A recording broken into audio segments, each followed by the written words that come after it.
Assalamualaikum warahmatullahi wabarakatuh. Kembali lagi di channel saya Lisyating atau dengan saya sendiri Lili Suryani. Saya kelas manajemen Asuri dari Universitas Muhammadiyah Gresik. Di video kali ini saya dan 3 teman saya, yaitu Mbak Melinda Haryati Putri, Mbak Dini Rahma Armelina, juga Mbak Putri Lestari, sama seperti saya juga kelas manajemen Asuri dari Universitas Muhammadiyah Gresik juga. Nah, di video kali ini kita akan mempresentasikan suatu bab ya dari buku studi kelayakan bisnis yang disusun oleh Dr. Sulianto. Nah, teman-teman, di sini kita kebetulan kebagian aspek pasar dan pemasaran. Untuk yang pertama presentasi, kita persilakan dulu kepada Mbak Dini Rahmelina. Silakan Mbak Dini. Baik, di sini saya akan membahas slide kedua sampai dengan slide kelima. Yang pertama yang akan saya bahas yaitu apa sih perbedaan ilmu pemasaran pada masa lalu dan masa sekarang. Sebelumnya di masa lalu ilmu pemasaran itu masih belum seberapa berkembang. Jadi dulu perusahaan itu banyak perusahaan yang melakukan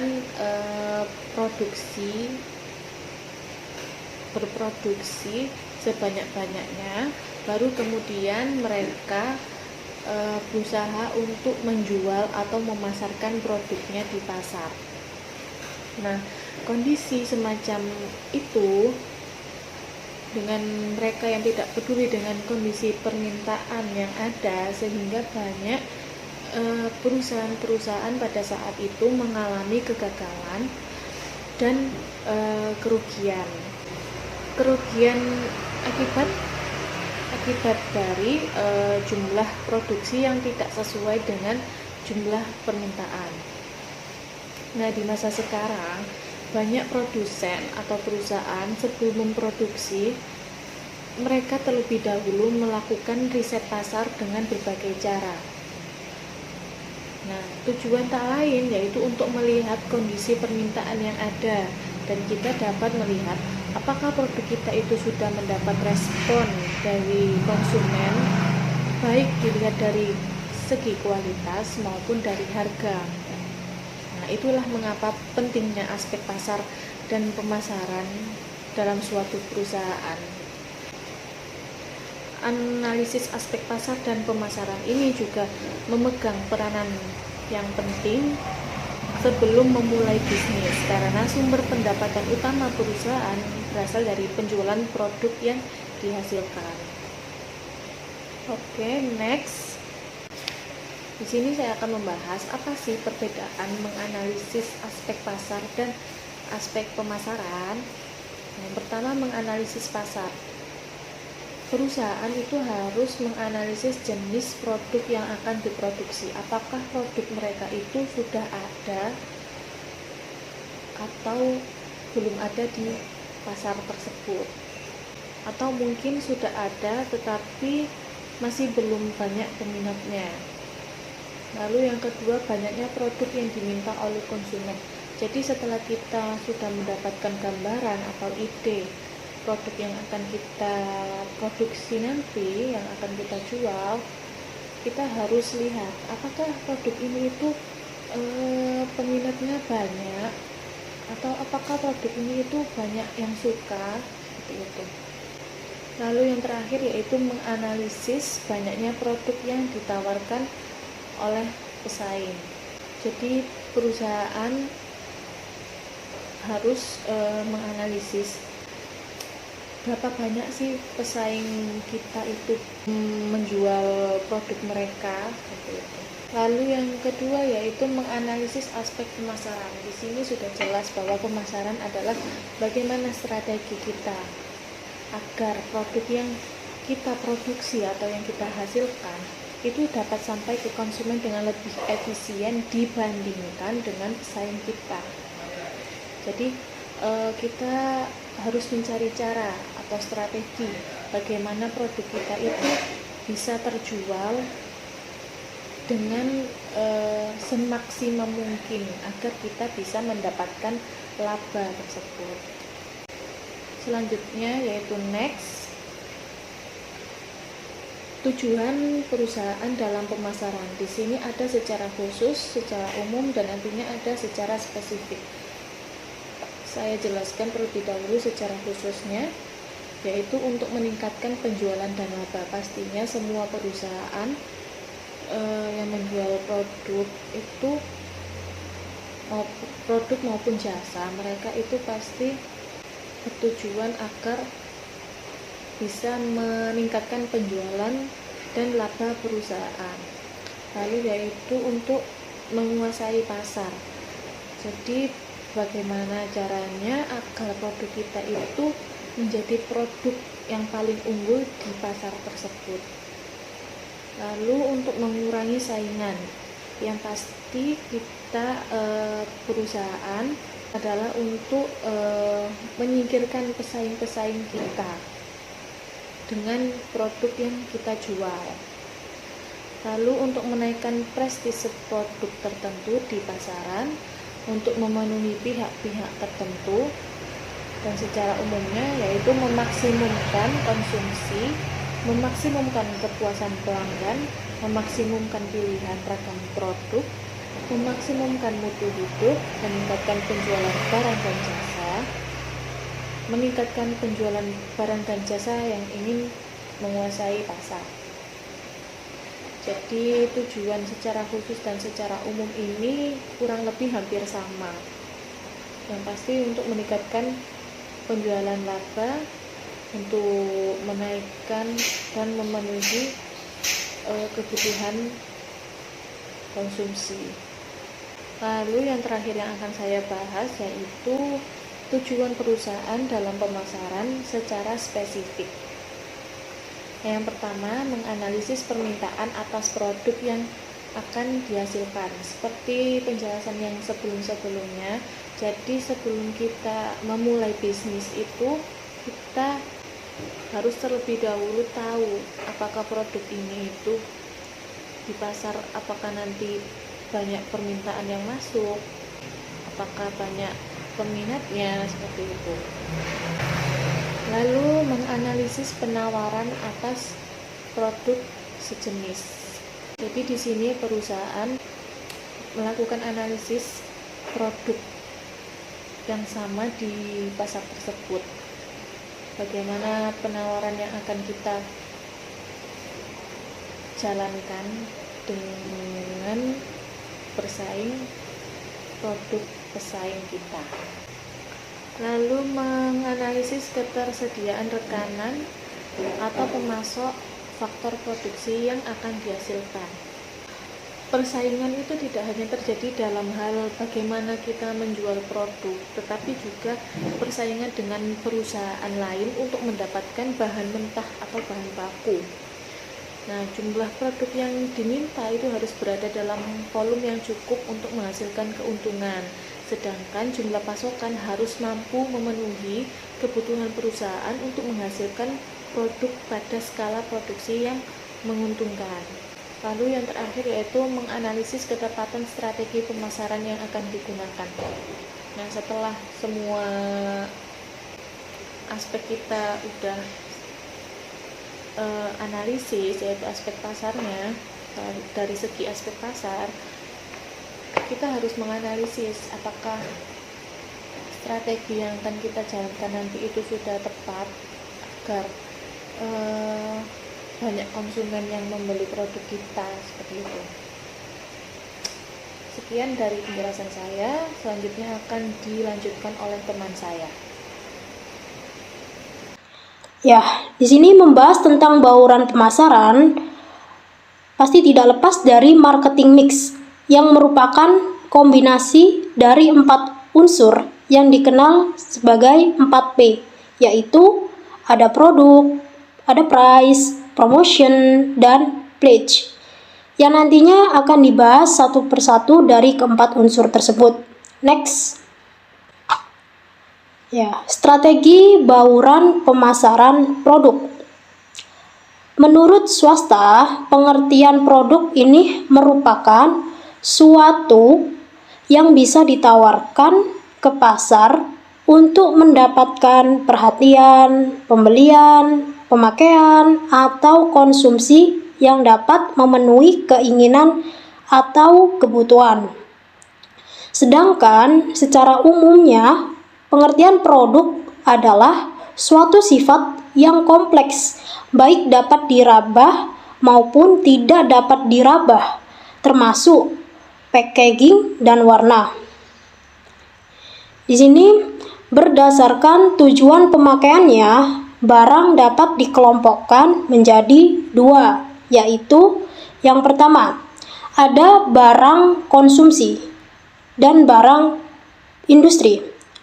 Di sini, barang konsumsi adalah barang yang dapat dibeli dengan tujuan untuk langsung dikonsumsikan.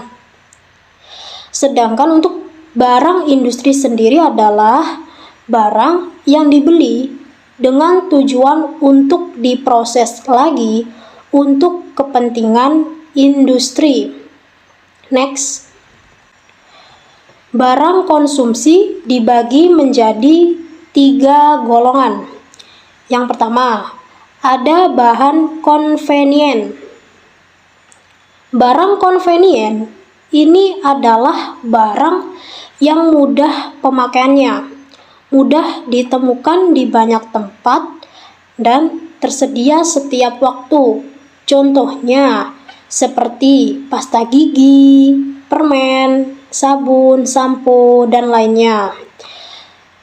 Di sini strategi distribusinya yaitu dengan tetap menjaga agar produk tersebut dihasilkan di mana-mana. Yang kedua, ada barang shopping. Barang shopping ini adalah barang yang diproses pembelinya memerlukan pertimbangan yang matang dengan mempertimbangkan dari segi kualitas dan harga atau lain sebagainya.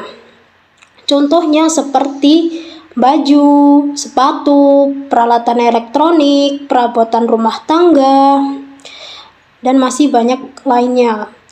Di sini strategi yang dapat digunakan yaitu dengan memperhatikan kualitas dan harga, menyediakan produk dengan kualitas yang bagus dan harga yang terjangkau menjadi strategi penting dalam pendistribusian barang. Yang ketiga ada barang spesial. Barang spesial ini adalah barang yang mempunyai ciri khas sehingga hanya tersedia di tempat-tempat tertentu saja. Contohnya seperti barang antik, mobil mewah, barang seni, lukisan, atau patung. Strategi pendistribusiannya di sini dengan cara melakukan promosi dan meyakinkan calon konsumen bahwa barang tersebut adalah barang istimewa dan menjadi sangat penting. Baik teman-teman, di sini saya akan menjelaskan slide ke-9 yaitu tentang barang industri. Nah, jadi barang industri itu adalah barang-barang apa saja yang perlu atau yang harus ada dalam perusahaan atau dalam perusahaan industri tadi ya. Jadi yang pertama di slide ini yang ke-1 adalah bahan baku. Nah, jadi di sini ada penjelasan bahan baku adalah bahan yang digunakan untuk membuat barang lain. Nah, jadi suatu perusahaan perusahaan industri pastinya yang memproduksi barang-barang atau produk mereka, pastinya mereka akan membutuhkan bahan baku. Nah, jadi bahan baku itu seperti apa? Contohnya saja perusahaan tepung misalnya, pasti di sana memerlukan beras atau kayak ketela pohon, nah, kayak gitu. Lalu setelah mereka mendapatkan bahan baku, bahan yang kedua adalah bahan setengah jadi. Nah, ada beberapa perusahaan industri ya yang menyiapkan barang setengah jadi. Itu misalnya seperti perusahaan tepung. Nah, jadi mereka itu hanya mengolah tepung lalu mereka langsung menjualnya saja. Nah, jadi nanti ada kayak konsumen atau bahkan perusahaan-perusahaan lain yang akan mengolahnya lebih lanjut, seperti mereka akan menjadikan tepung itu sebagai kerupuk atau sebagai kue. Nah, seperti itu. Lalu yang ketiga, perlengkapan operasi. Di sini pengertiannya, perlengkapan operasi itu adalah barang-barang yang digunakan untuk membantu kelancaran proses produksi. Di sini saya contohkan yaitu alat tulis kantor. Nah, jadi di situ alat tulis kantor itu nantinya akan mempermudah pekerjaan admin kantornya. Jadi di sana nanti kalau ada alat-alat tulis kantor itu pasti akan berjalan lancar administrasinya. Yang keempat adalah instalasi. Apa itu instalasi? Instalasi di sini disebutkan adalah alat produksi utama yang ada dalam perusahaan untuk jangka waktu yang lama. Nah, jadi kita sebut saja instalasi itu adalah mesin atau alat yang perusahaan itu gunakan sebagai proses produksi barang-barang mereka. Jadi contoh misalnya kayak perusahaan percetakan. Nah, pasti di sana itu membutuhkan atau pasti ada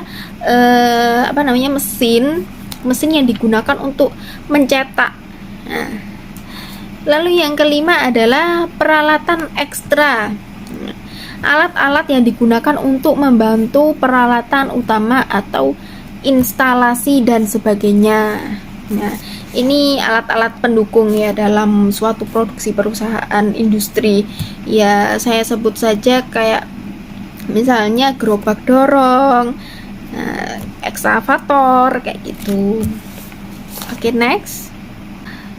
Lalu bagaimana dengan perusahaan jasa? Nah, itu tadi kan ada di perusahaan produk ya atau perusahaan barang. Nah, kalau perusahaan jasa sebenarnya hanya sedikit saja bedanya antara perusahaan barang dan perusahaan jasa. Ya, kalau perusahaan barang itu kita sebut saja 4P, sedangkan perusahaan jasa itu 5P. Nah, apa saja PP itu? Jadi, yang pertama P, produk atau produk. Nah, ketika kita membuka usaha, jelas entah itu jasa, entah itu perusahaan barang, pasti ada produknya. Nah, karena kenapa kita sebut produk? Karena produk itu bentuknya itu ada yang bisa dirasakan dan dilihat, ada yang bisa dirasakan tapi tidak bisa dilihat, yaitu jasa dan barang. Nah, seperti itu. Lalu yang kedua, P yang kedua adalah price. Itu harga. Kenapa harus ada harga? Oke. Karena harga sendiri adalah pendukung dari produk kita nantinya. Nah, dari situ para pembeli akan menilai suatu produk melalui harga. Untuk yang pertama, jangankan orang lain, kita saja misalnya beli nih ya, kita mau beli kaos harga 15.000. Nah, terus 15.000 serius kaos harga 15.000. Nah, kita lihat dulu bahannya, ternyata 15.000 itu tipis banget. Nah, coba di sana ada lagi harga kaos 50.000. Wah, iya bagus, tebel. Nah, misalnya kayak ada sablonannya juga kuat, kayaknya ini nggak bakalan mengelupas, beda sama yang 15.000 tadi. Nah, kayak gitu. Lalu yang P ketiga adalah promotion atau promosi. Nah, promosi juga sangat diperlukan dalam dalam perusahaan jasa maupun barang ya, karena di situ nanti itu akan mendukung produk mereka supaya lebih bisa dikenal oleh masyarakat atau konsumen. Lalu P yang keempat adalah place, tempat atau distribusi. Nah, di mana tempat itu nanti berfungsi sebagai proses atau suatu proses digunakan untuk tempat proses produksi dari barang-barang mereka. Terus yang kedua juga tempat itu juga memudahkan konsumen untuk mendapatkan barang yang mereka inginkan, jasa yang mereka inginkan. Jadi mereka itu kalau mau cari ini di mana ya? Oh, di toko sana aja. Oh, di perusahaan sini jual barang ini. Oh, di perusahaan ini melayani jasa ini. Nah, seperti itu. nanti kalau nggak ada tempatnya, nah nanti konsumen bakalan bingung, ini mau beli ini di mana ya, mau lihat-lihat dulu speknya seperti apa, gimana ya. Iya, bisa sih dijelaskan melalui brosur atau melalui media online, itu bisa ya, tapi ada beberapa konsumen juga yang pengen langsung melihat barangnya. Nah, seperti itu. Lalu P yang kelima itu ada people, orang. Nah, perusahaan jasa itu sangat diperlukan dari orang, karena orang atau manusia itu tadi sangat dibutuhkan, kayak misalnya tambal ban gitu. Nah, pasti ada manusianya di situ yang melakukan. Jadi sebenarnya jasa itu adalah orang yang menjual kayak pertolongan atau jasa mereka. Nah, seperti itu. Oke, slide-nya next. Product life cycle. Oke.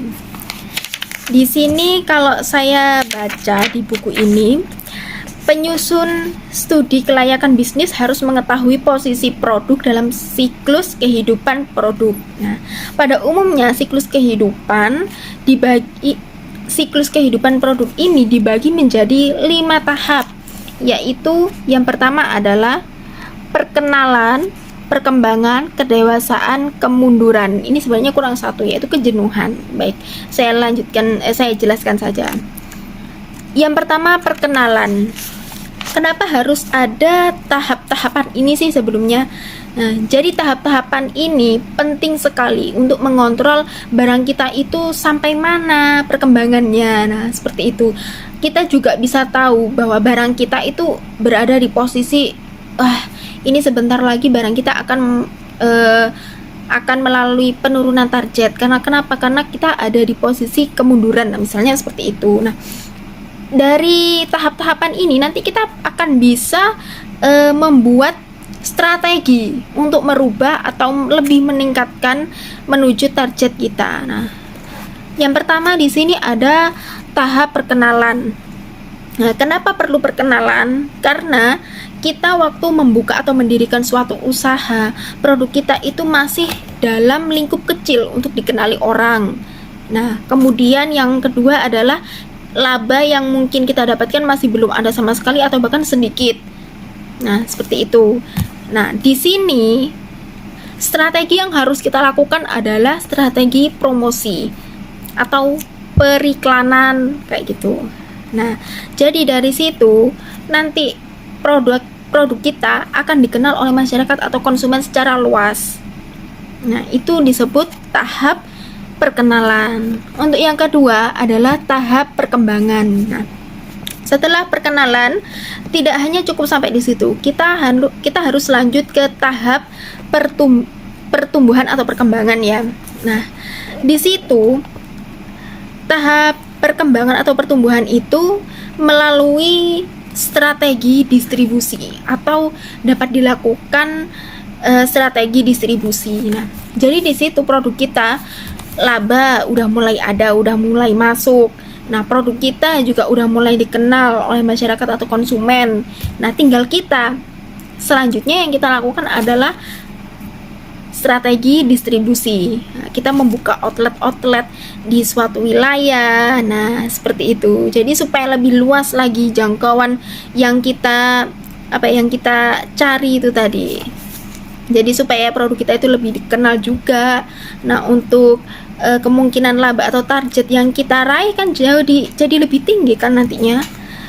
Lalu yang ketiga adalah tahap kedewasaan. Nah, jadi di sini tahap kedewasaan itu kenapa kok perlu dilakukan sih tahap kedewasaan itu, maksudnya apa? Jadi jenis produk yang dihasilkan sudah tidak baru lagi dan masyarakat sudah mengetahui atau mengenal produk yang kita miliki, pesaing juga sudah banyak, terus penjualan mengalami peningkatan dan laba juga sudah mulai tinggi. Nah, lalu apa yang harus kita lakukan dalam pendewasaan ini? Kan laba kita sudah mulai tinggi, terus target kita juga sudah hampir kita raih, tapi ada satu di situ, yaitu pesaing juga mulai banyak. Nah, strategi yang harus kita lakukan adalah strategi harga. Nah, apa sih maksudnya strategi harga dan kenapa kok harus dilakukan? Nah, jadi kita contohkan saja, kita sebut merek ya, iPhone. Nah, kita semua tahu produk iPhone itu bisa disebut mahal. Nah, tapi kenapa yang lain, HP-HP yang lain itu juga banyak yang mahal, tapi kenapa iPhone itu kok tetap unggul, lebih unggul daripada yang lain? Nah, karena mereka itu memakai strategi harga untuk lebih mengenali produk mereka. Nah, jadi pasti ada harga, ada kualitas. Nah, istilahnya seperti itu. Lalu yang selanjutnya ini sebenarnya ada tahap kejenuhan ya. Nah, setelah harga, setelah tahap kedewasaan ada tahap kejenuhan. Nah, pasti setelah nanti masyarakat atau konsumen mengenali produk kita, terus pesaing sudah mulai banyak, nah konsumen ini akan mengalami kejenuhan atau kebosanan. Nah, lalu strategi apa yang harus kita lakukan? Nah, strategi harga dan promosi. Nah, tadi harga sudah saya jelaskan, sekarang promosi. Nah, di situ nanti kita melakukan seperti promosi hadiah, menambahkan hadiah atau gift dari produk-produk yang kita jual dan mereka beli ke kita. Nah, seperti itu. Lalu yang kelima adalah tahap kemunduran. Nah, setelah setelah konsumen jenuh, pasti nanti ada kemunduran, yaitu laba mulai menurun, terus penjualan juga menurun, sedangkan pesaing itu tambah semakin meningkat. Nah, seperti itu. Hal yang perlu kita lakukan adalah strategi produk. Strategi produk. Apa ya maksudnya strategi produk ini? Jadi strategi produk itu adalah supaya konsumen tidak jenuh, kita akan mengupgrade atau mengupdate barang produk kita. Jadi misalnya HP dari masa ke masa pasti akan lebih canggih. Nah, itu adalah strategi produk suatu perusahaan. Jadi supaya konsumen itu tidak jenuh, tidak bosan, dan penjualan mereka juga tidak menurun, atau bahkan produk mereka tidak sampai hilang gitu. Nah, kayak misalnya saya kasih contoh Nokia ya. Saya sebut merek lagi. Nah, Nokia itu dulu itu terkenal bagus. Nah, tapi kenapa kok sekarang hilang? Ya karena mereka tidak mau bergerak. Sebenarnya kesalahan mereka nggak ada, cuma satu, mereka nggak mau bergerak, nggak mau maju, nggak mau canggih. Nah, kayak gitu. Jadi tetap siklusnya mereka itu tetap seperti awal itu tadi. Oke, next untuk slide selanjutnya. Ya. Strategi bauran pemasaran atau produk, harga, dan tempat ya. Ya. Bauran pemasaran merupakan kombinasi dari 4 variabel yang merupakan inti dari sistem pemasaran yang dapat dikendalikan oleh perusahaan. Nah, apa saja itu? Produk, harga, promosi, tempat atau distribusi. Nah, ya, seperti yang saya jelaskan di awal tadi itu, bahwasanya produk itu bentuknya bersifat kompleks ya. Jadi bisa diraba atau bisa diraba, dipegang, atau juga ada yang nggak bisa diraba atau dipegang tapi bisa dirasakan. Jadi di sini produk itu, peran dalam perusahaan itu apa sih? Nah, produk itu adalah sesuatu yang akan ditawarkan oleh perusahaan kepada konsumen. Nah, nanti produk itu akan menarik perhatian konsumen untuk dijadikan konsumsi atau pemakaian oleh mereka. Nah, di situ juga produk itu nanti akan membuat kejadian suatu jual beli atau pertukaran uang atau bahkan barang dari mereka. Lalu di sini ada harga atau price.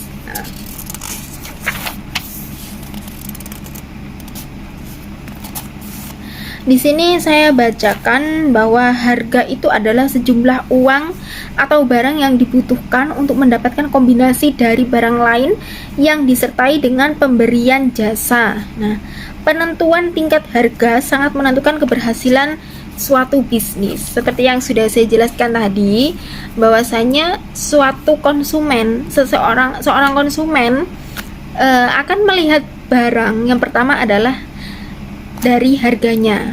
Nah, ini nggak suatu pihak, nggak sebagian kecil orang yang melihat dari harganya itu enggak.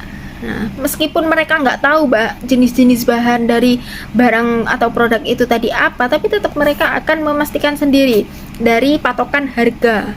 Nah, ada harga, ada kualitas, istilahnya seperti itu. Ya, yang ketiga adalah promosi. Nah, di sini promosi itu sangat berguna sekali, sangat diperlukan sekali, karena melalui promosi di situ seorang pengusaha atau perusahaan akan bisa mendeskripsikan produk-produk mereka kepada konsumen, atau memperkenalkan produk-produk mereka kepada konsumen. Nah, di sini ada macam-macam juga jenis promosi di buku ini. Yang pertama adalah periklanan.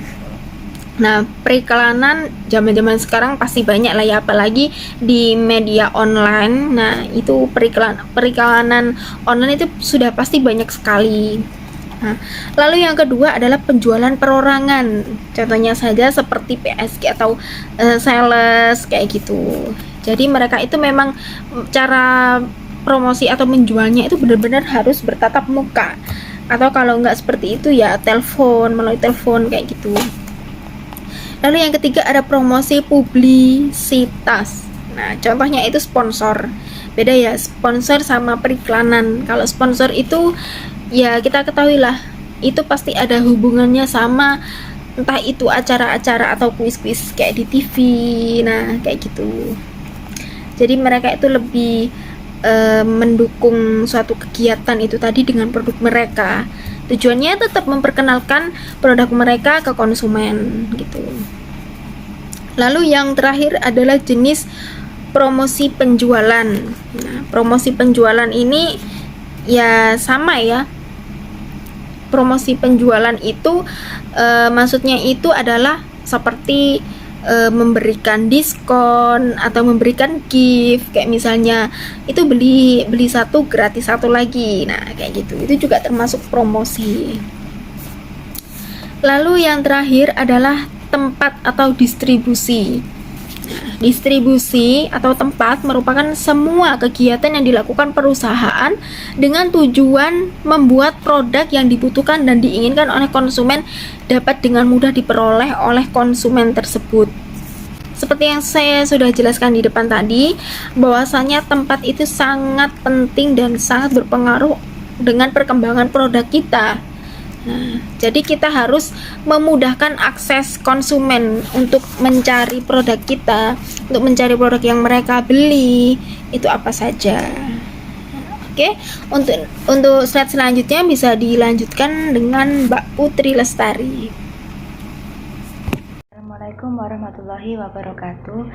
Saya Putri Lestari, NIM 19.030.1041. Di sini saya akan menjelaskan tentang strategi pemasaran.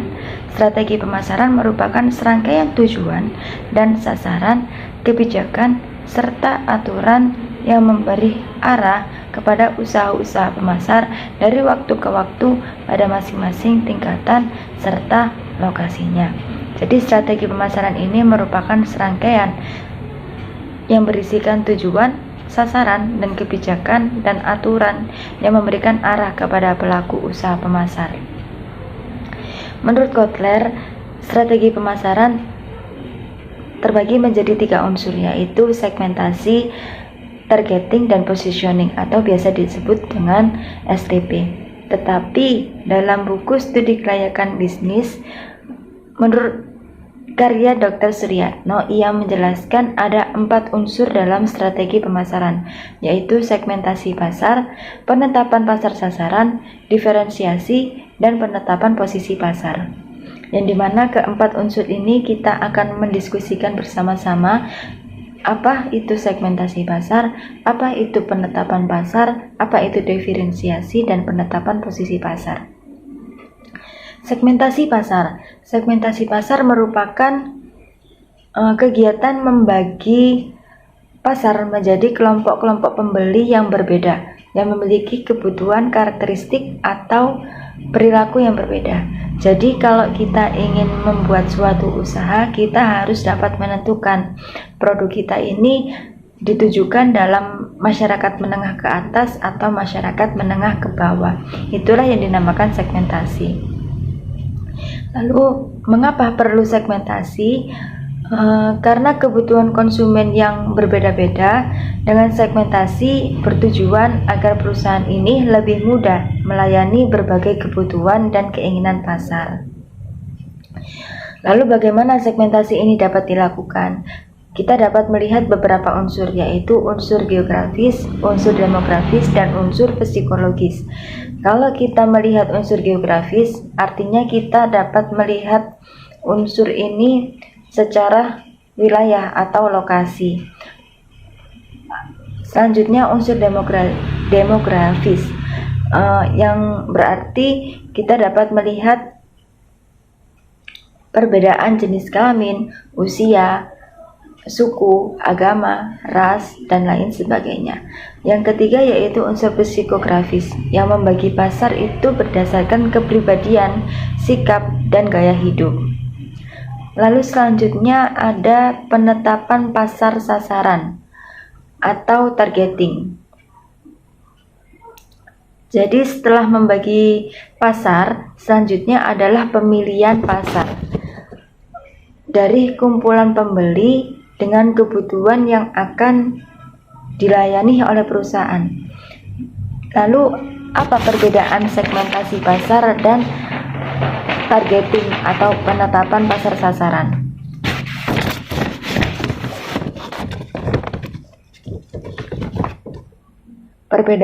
Perbedaannya adalah jika segmen itu perusahaan itu hanya membagi atau mengelompokkan konsumen, sedangkan targeting ini perusahaan ini sudah menentukan konsumen yang akan dilayaninya. Selanjutnya ada diferensiasi, yang merupakan tindakan merancang perbedaan penawaran perusahaan dan penawaran pesaing. Ada 5 dimensi dalam melakukan diferensiasi, yaitu diferensiasi produk, diferensiasi pelayanan, diferensiasi saluran, diferensiasi personil, dan diferensi citra. Untuk diferensi produk ini, kita membedakan produk utama berdasarkan keistimewaan, kinerja, gaya, dan rancangan produk. Yang kedua yaitu diferensiasi pelayanan. Kita dapat melihat pelayanan serta kemudahan dalam pemesanan, kemudahan dalam pengiriman, kemudahan dalam pemasangan produk, dan lain sebagainya. Pemeliharaan itu juga termasuk dalam diferensiasi pelayanan. Untuk diferensiasi saluran ini lebih berfokus pada saluran distribusi atau jangkauan dan keahlian. Selanjutnya ada distribusi personil, yang merupakan berdasarkan kemampuan, kesopanan, kredibilitas sebuah perusahaan.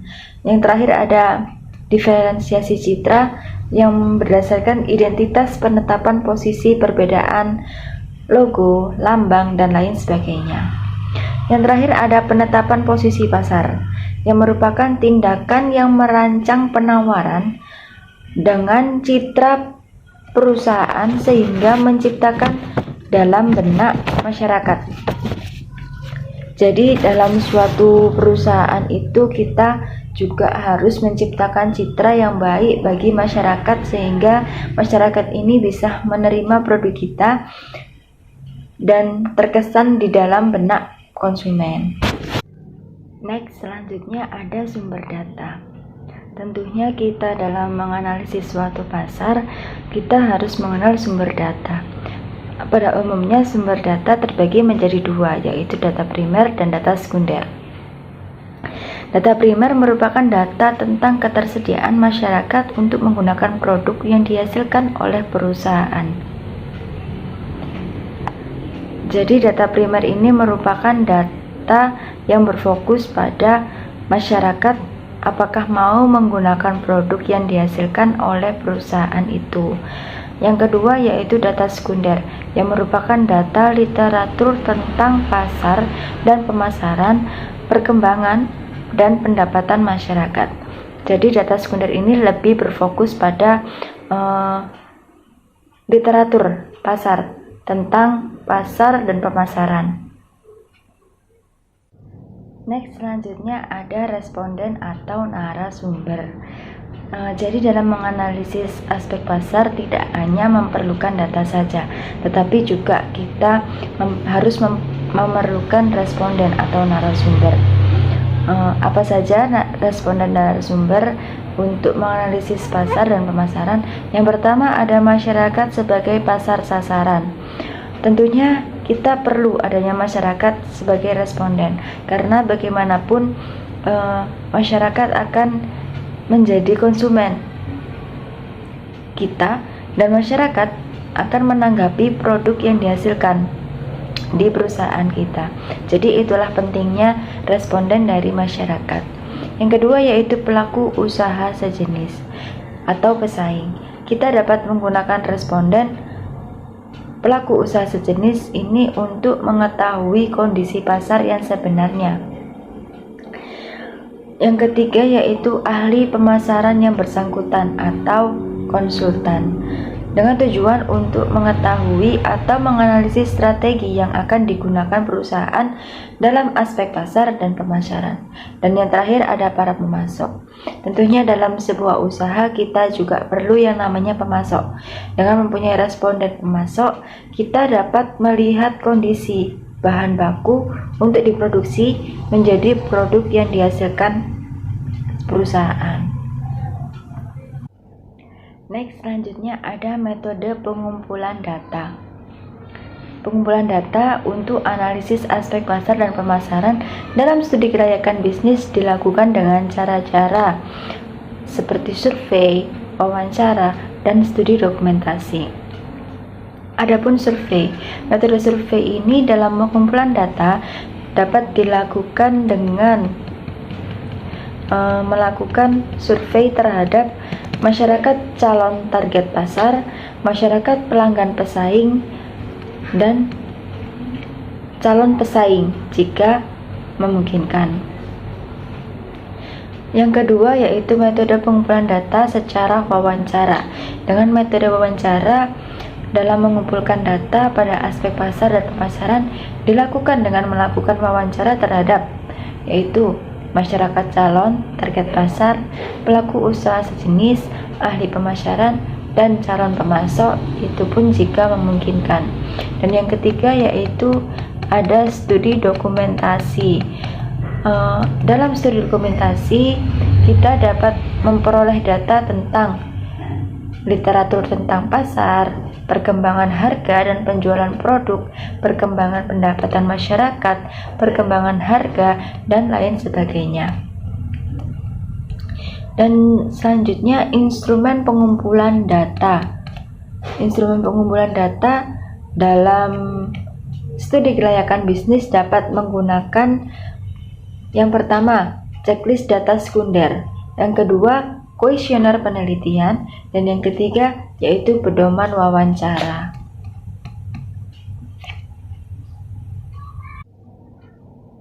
Next, selanjutnya ada analisis data. Dalam analisis data terbagi menjadi dua, yaitu analisis permintaan dan penawaran dan analisis proyeksi permintaan potensial. Untuk analisis permintaan dan penawaran merupakan analisis yang digunakan untuk mengetahui secara real jumlah kebutuhan produk atau jasa yang akan dihasilkan dalam daerah dan periode waktu tertentu. Adapun faktor-faktor yang dapat menentukan besarnya permintaan. Yang pertama, perubahan jumlah penduduk. Jadi semakin besar jumlah penduduk, semakin besar pula pasar suatu produk. Yang kedua yaitu ada perubahan pendapatan. Dengan meningkatnya pendapatan akan meningkatkan daya beli masyarakat, sehingga nantinya akan berdampak pada jumlah produk yang dibeli. Biasanya dilihat pada pendapatan daerah tertentu. Daerah yang memiliki pendapatan yang tinggi biasanya memiliki potensi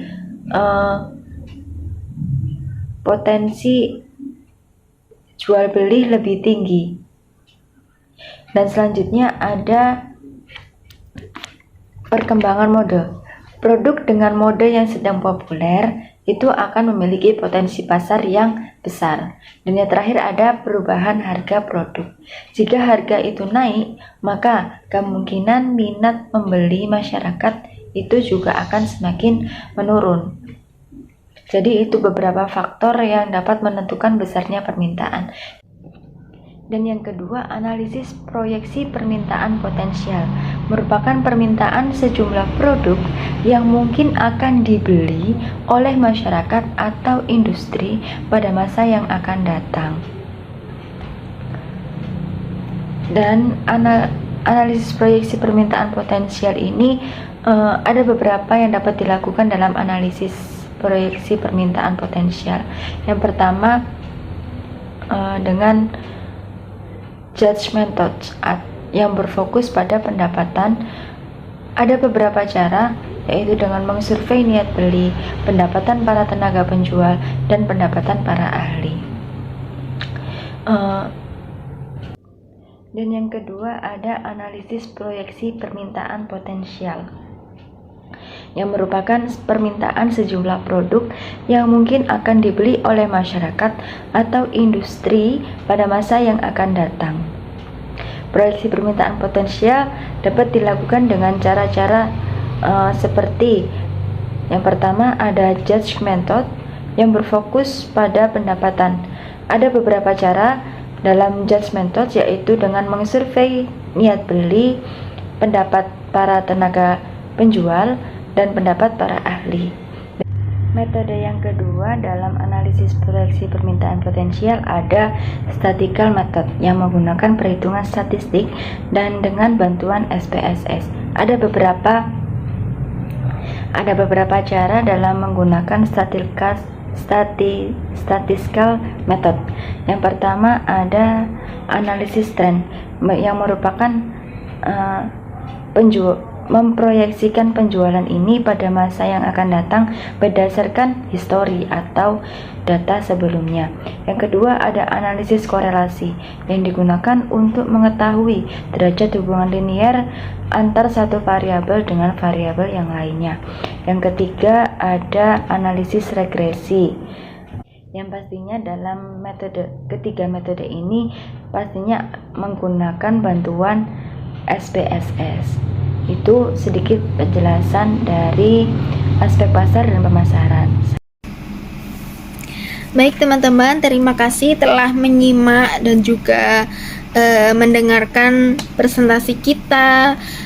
Kami di sini berempat mohon maaf apabila ada perkataan yang kurang jelas atau perkataan yang salah, atau bahkan dari presentasi kita ini sangat banyak kekurangannya, mungkin itu mohon dimaafkan. Nah, apabila ada pertanyaan bisa dipertanyakan di komentar kita di bawah sini, atau juga bisa untuk teman-teman sekelas nanti bisa dipertanyakan di Zoom class atau kelas virtual nanti sore. Oke. Assalamualaikum.